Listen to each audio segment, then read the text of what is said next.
Yo, what's good, YouTube? Welcome back to another video. It's your boy Zidan, and guys, today we're going to be reacting to, as you guys can know from the title and video, the most painful sports deaths ever. If you guys do not know what that means, it's like there's been a lot of incidents in the past where athletes actually die while playing their sport, which is crazy. So we're going to be reacting to it. If you guys haven't already, like, subscribe, turn on those notifications, and let's get right into the video. Let's go. Okay, the audio. All right, let's go. In the summer of 2013, in the Swiss Alps near Martigny, one of the world's most daring stuntmen prepared for what should have been another breathtaking descent. His name was Mark Sutton. He's a professional parachutist best known for his role in the London 2012 Yo, what? opening Dang, is he floating? ceremony, where he famously jumped into the stadium dressed as James Bond alongside the Queen. But this time, That's not the his jump Queen. would not end with... That's a guy, bro. That ain't no Queen. What?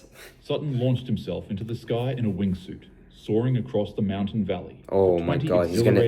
I can just imagine right now he's gonna bash headfirst into a brick wall, watch, or a rock. He glided like a bird, cutting through the air at speeds over 120 miles per hour. It was a sight few people on Earth would ever get to experience. Dang. But then, in an instant, it was gone. At 20 seconds into the flight, Sutton lost control. His trajectory veered off the correct pathway, and before he could recover, he slammed into the side of the mountain. Dang! When they found him, his body was unrecognizable, and they were only able to confirm that it was him through DNA scans. Investigators later examined footage of the jump to understand what went wrong. Nobody knows if it was a miscalculation, a heavy gust of wind, or simply the razor-thin margin of error that comes with flying inches from the ground in a wingsuit. No matter the cause, the outcome was the same. One of the sport's most skilled pioneers had paid the ultimate price, and there was no bringing him back. Friends described him as fearless, committed, and unforgettable. A man who had lived his life in moments that most people... Bro, that's crazy. I can't lie, bro. It's like, imagine training your whole life to do something like this, right? You're a stunt devil. You do this for a living, and then something like that happens to you, bro. That's like crazy. That's why everyone be careful when you guys do your stuff, bro. Because like anything can happen, bro. Even if you're good at it, you know what I mean? Enough to determine your fate. But what's this ad, bro? But yeah, already the first one, that's just supposed to be like an easy death. Subway. Imagine clinging to the side of a speeding train. You climb to the roof with its steel rattling. What's this? Beneath your That's feet. terrible. Okay, so I guess it's like it's gonna go from worst. I mean, from like best deaths to worst. So that was already like the best death you can already get. Let's see this one. You climb to the roof with its steel rattling beneath your feet, wind screaming in your ears, and with your body being pumped full of adrenaline.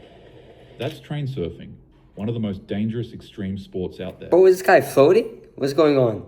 Although in reality, is it it's more Superman? thrill-seeking than an actual officialized sport.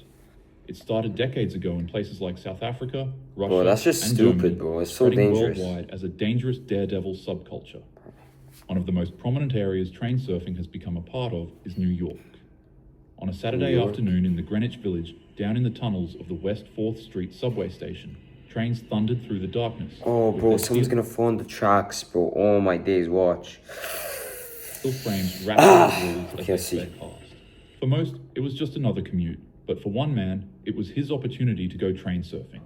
Police say he had been riding on the outside of a southbound F train as it tore through the tunnel. Oh, God. For a few moments, he clung to the side of the moving car, then he climbed to the top, where he felt the rush of air and the roar of the track giving him a thrill like none other. I'm pretty sure most of you have played Subway Surfers at least once in your life. Yeah, Subway Surfers is a good game, bro. I can't lie, bro. And make the mistake of hitting a tunnel, you'll fly off in a cartoonish manner, where you're then arrested by that big back that's chasing you. You get a good laugh at it, then you play the game again. Yeah, it's nowhere near as hilarious in real life. It's horrible. As you could assume... Wait, that's like a real... You can play that game in real life? Dangerous and stupid sport. While the man finished climbing to the top of the train to get a gust of fresh air, he'd get more than he bargained for. A tunnel showed up, and before the man could even process what he saw, he lost his head. Oh! An extreme amount of air pressure being thrown Oh at my his brain, God! fell and was caught underneath the train. At 3:11 p.m., a 911 call came in. Someone said they had seen a man slip beneath the subway earlier, and sure enough, When officers arrived, they found him under the train with his body decapitated. Whatever adrenaline he had been chasing ended instantly, and it was replaced by silence and horror in the underground. Bro, that's crazy. I can't lie, bro. Just because he wants to play Subway Surfers IRL, bro. That's crazy. I can't lie, bro. But for police, it was just another entry in a long list of subway surfing tragedies. Quick little moments Subway of Surfers that IRL, collapse bro. into traumatic memories that both strangers and loved ones alike will never forget. The adrenaline is never worth the risk. Your body is priceless. And while we're on the topic, the same goes for your mind. Bro, that's only the second level? Bro, it's gonna be the last level, bro. Oh my days. Stickman videos is so that you don't have to witness the real thing. Don't go searching for these videos online. The effect it has on your brain is horrible, especially if you're young. Traumatizing yourself. Yeah, bro, guys, never watch the Trust real me, I videos, can but just promise watch like the cartoon. The slamming incident. The slam incident. High That's in the Swiss horrifying. Alps, Oh my the days. snow glistened under a cold April sky. For a young 21-year-old world champion snowboarder, this was more than a mountain. It was her playground, her stage, and most of all, her destiny. She had conquered countless competitions and had practically carved her name into the world of snowboarding. But on this day, the mountain carved back. The woman was being filmed for a project, showcasing her incredible skill as she cut across the steep alpine slopes. The cameras rolled, her board sliced through the powder, and everything seemed perfect. Then, without warning, the snow itself began to move. Like, a lot. Oh god, Blink bro. of an eye, Oh an my avalanche god. broke loose. An avalanche. Tons of snow and ice thundered down the mountain. Bro, how does how does a avalanche work, bro? Like, how does that even work? Like it's just like when like a snow falls on a snow and it keeps going rolling, and then it comes, or like something hits it and then everything falls. Let me know down in the comments down below if you guys have an answer to that, or like the video. It should be known that on average, avalanches move at about 80 miles per hour. Really? At that speed, that's enough force to topple any building. Bro, I swear they look so slow on camera. But like, also roller coasters, like they look so slow on camera. But when you're actually on the roller coaster, it's so fast. Let's continue. Or tree caught in its path, most of which are moving along with the avalanche whenever it's crashing down a mountain. It slammed into the woman with the force of a speeding vehicle, and she was swallowed by it instantly. Rocks, debris, branches, and heavy ice carved and tore at her body. She was dragged through the snow until its eventual finishing state. Finally, the avalanche stopped, but the woman was missing. She lay buried alive deep within the frozen chaos, crushed and disfigured. Rescue teams rushed in, digging through the snow and desperately searching for her. But by the time they found her, it was already too late.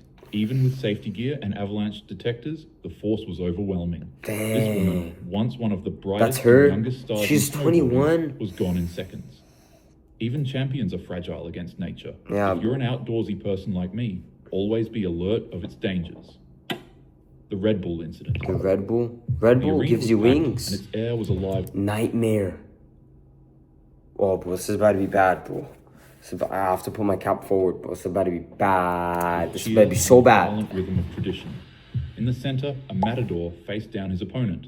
Not another fighter, not another man, but a bull weighing more than half a ton, bred for power, speed, and fury.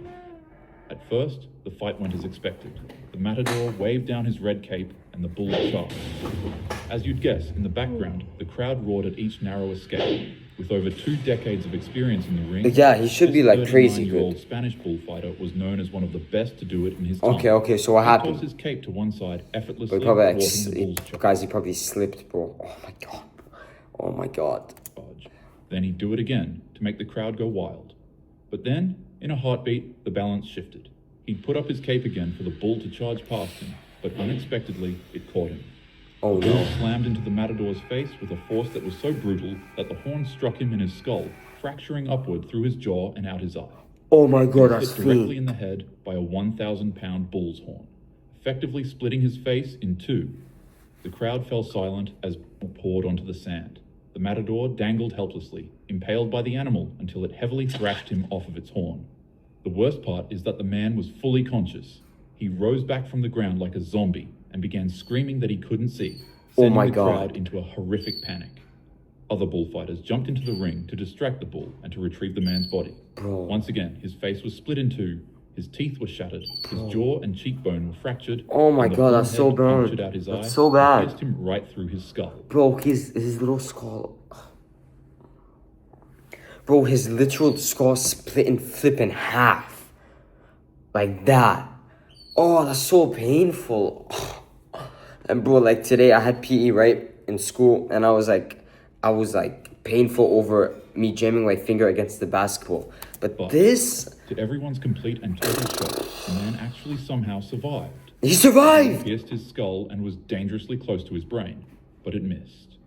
Against all odds, he returned back to the ring less than a year later, and he'd continue his passion. Juan Jose Padilla is now known as the Pirate of Bullfighting. In 2018, he'd experienced another horrible incident where he was scalped by a bull. Honestly, this man might just be invincible because he'd somehow survive once more. Bro, there's and no he'd return way. back to the ring again to continue. Bro, mashallah, bro, this guy survived, bro. Dang, bro, that's crazy. I can't lie, bro. Extreme sports are, well, pretty extreme. And honestly, there's really nothing wrong with living life to the fullest. All I'd say is that adrenaline makes you feel invincible, but reality has no safety net. So, always, at least make sure the risk is worth the reward. As always, have a happy day. Alright guys, so as I came to the end of the video, thank you guys very much for watching this video. If you guys want to see more videos like these, where I react to more painful stuff, because as you guys can see on the side, there's like the most painful fast food deaths ever, and stuff like that. If you guys want to see me react to that, please let me know. If you guys have already, like, share, subscribe, and thank you for watching, and see ya.